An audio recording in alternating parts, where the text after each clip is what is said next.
Hello. What's up, fam bam? It's MJ Gordon here. So I have a really quick thing I have to admit. Lately, I've been wanting these videos to be more on topic, on point. So I've been scripting my videos, but I feel like it leaves me just not as authentic or fluid as when I normally talk. So in this video, I just want to have a chit chat, a conversation. And I want that conversation to be about things that I've purchased or repurchased really and regret. And there are definitely some things that we need to talk about. So if you're on this journey, you know I'm all about removing the excess and focusing on the things that add value so that we can live our life, level up our life, and really create a life on our terms.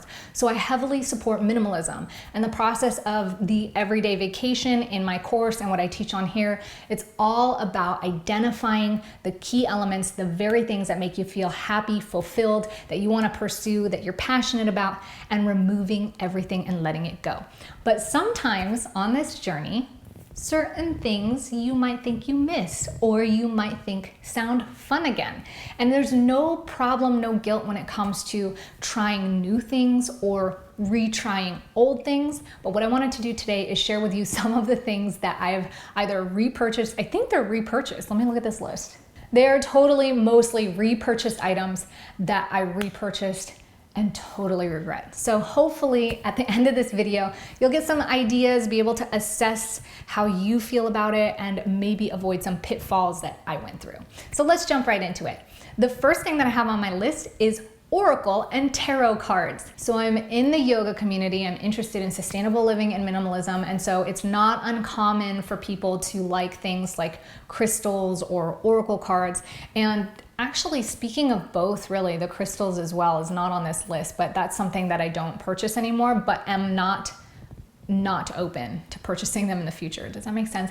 I'm open to purchasing them in the future, but just not in the excess that I used to. So I really only have a couple crystals in my house, but I digress. The Oracle cards are fun and I used to use them for inspirational, but I realized they take up a lot of space and I never ended up using them. I would rather flip from one of my favorite books like Meditations by Marcus Aurelius or Course in Miracles, or just one of the quote books instead, and really reflect and meditate on what that message that I flipped to means to me, and in a way get that sort of random or just unique inspiration that pops up similarly to drawing an Oracle card. Number two, more recently, if you follow me on Instagram, you would have noticed that for about a week, even here, you might have noticed that I dyed my hair back to blonde streaks. And I told myself when I stopped dyeing my hair years ago that I never wanted to dye my hair again because I just don't like sitting in a chair.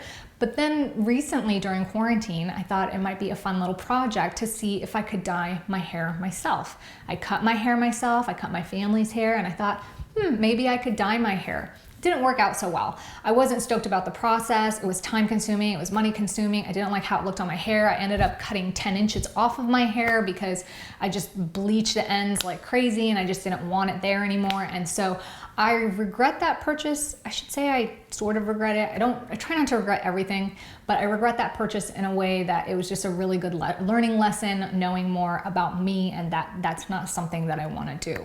So the third thing on my list is cute, expensive shoes. Now, I'm not saying don't buy cute shoes or don't buy them if they're expensive. In fact, most of my shoes are expensive because I like high quality shoes that are gonna last me a decade or longer. But what I'm talking about are the shoes when you go to the store and you're like, oh, these are so cute. I love these. I could wear these maybe, or I'll sometimes wear them, or they'll just be like my special shoes. Those excess shoes outside of the basics, I've always regret. In fact, if you look at my Poshmark closet right now, I have excess shoes that were given to me as gifts or as like products to try from other companies that I've never worn because I just love my basics.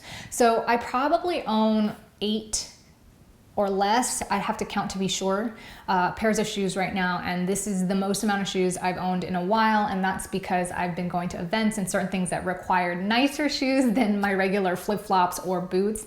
And aside from those, I'm really happy with my shoes and couldn't care to house or spend money on excess, expensive, cute extra shoes. The fourth thing on my list, and more recently, strongly on my list, is big box fast fashion clothing items.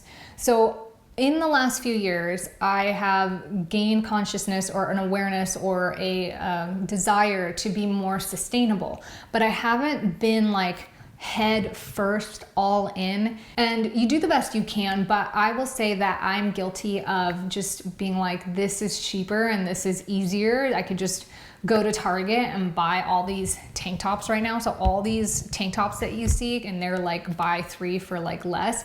I just bought like a whole bunch of them. Now more than ever, we're really focused and shifting our focus to only buying from sustainable brands and only buying from thrift shops or secondhand used items. After a few years of just having kind of loose boundaries on this, I realized that the fast fashion or big box items, they're full of chemicals, they're toxic, they don't last long, they're just such horrible quality, and it's just mostly unsustainable and unethical. So it just doesn't feel right to have that. And it really took a few cycles of seeing how wasteful these clothes were because they didn't last as long, and just every time you go into the store seeing like how many different things go on clearance and just shift out like new trends and just all of this marketing for consumption, and it doesn't feel good. So now we're sticking to only shopping with sustainable brands as well as secondhand clothes.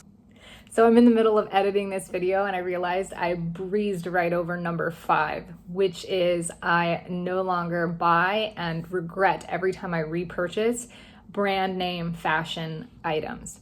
I have nothing against having or owning brand name items. Oftentimes when I shop at thrift stores or Goodwill, I look for higher quality brands, but I don't like buying items based on the brand name because of the status or prestige that I think it might bring. Oftentimes these items are trendy, not always, but a lot of times they're trendy and their trends can go out of style. At the end of the day, it ends up being really costly, and for what? Like if you like the item and it's high quality and you feel comfortable wearing it and that's what you want to buy, then I say get it. But if you're just buying it for the brand name or for the label, like that purchase is something that I always regret. So that's why it's number 5 on my list. The 6th thing on my list, and honestly, this one's a hard one for me, but it's video streaming services. Netflix, Hulu, even like HBO, Disney, etc. These things, if I didn't have a reason to have them now, I would not be buying with my own money. So I have Amazon Prime for business, and with Prime comes all these free movies.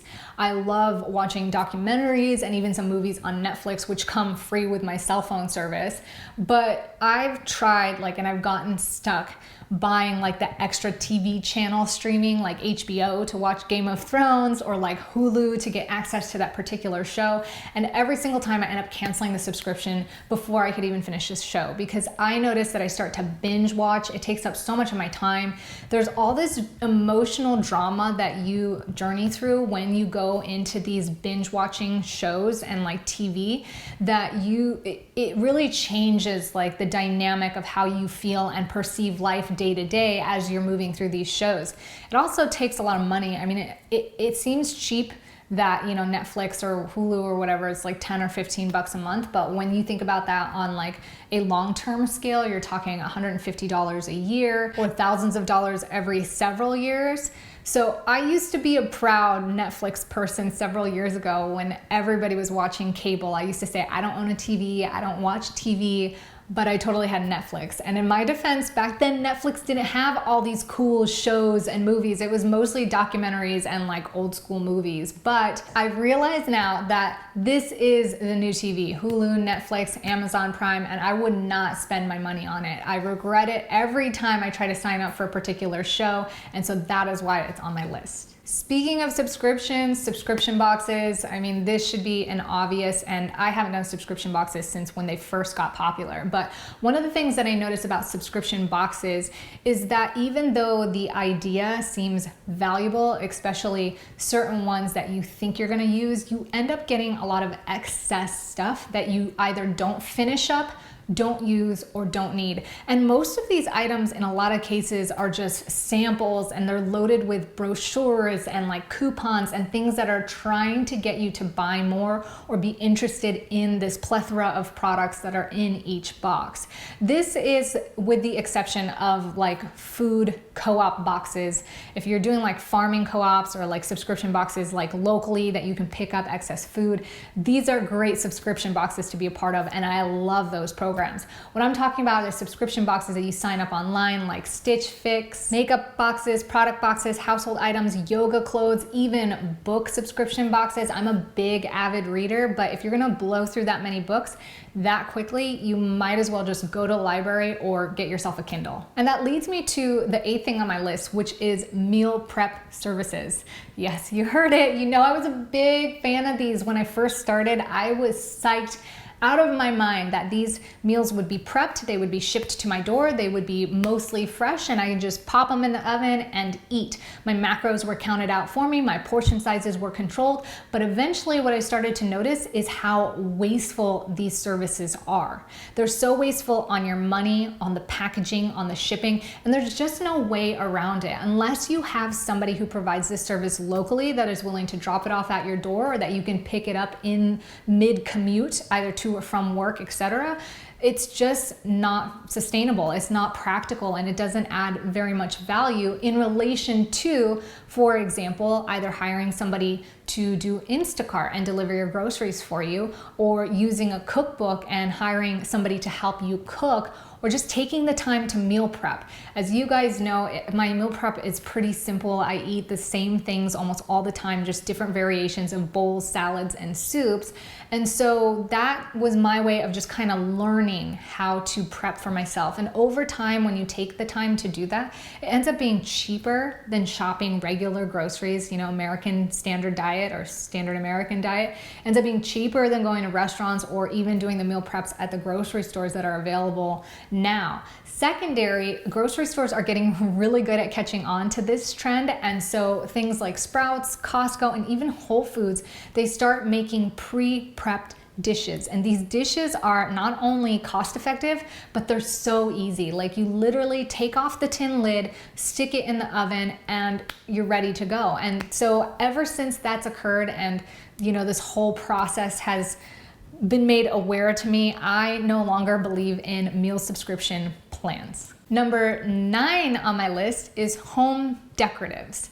And I'm actually really good at this particular area, but home decoratives is really easy to get out of hand.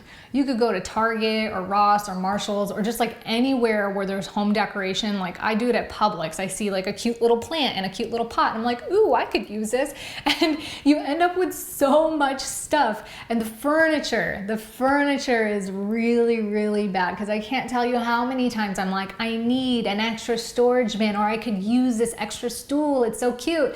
And then it just ends up taking space. And because you've invested some serious money into it, I mean, like, furniture is not cheap. It's not like buying an extra top or t-shirt. It's a little bit more pricey. You feel really guilty like letting it go or not trying to make it work. So I just wanted to share a quick tip with you. What I do is I take pictures of the items at the stores that I'm from. I show it to my husband. I go home empty-handed. I look online for options, and then we see if there's any way we can make it for ourselves. So an example of this is a shoe rack. We tend to kick our shoes off by the front door, but it looks kind of tacky just having the shoes lined up, and anytime we want to sweep or leaf blow the front, the shoes are all over the place. So my husband said we need a shoe rack, and I went on Amazon, stuck a couple on the wish list. I took a couple pictures at Marshall's and said, hey, there's some shoe racks here.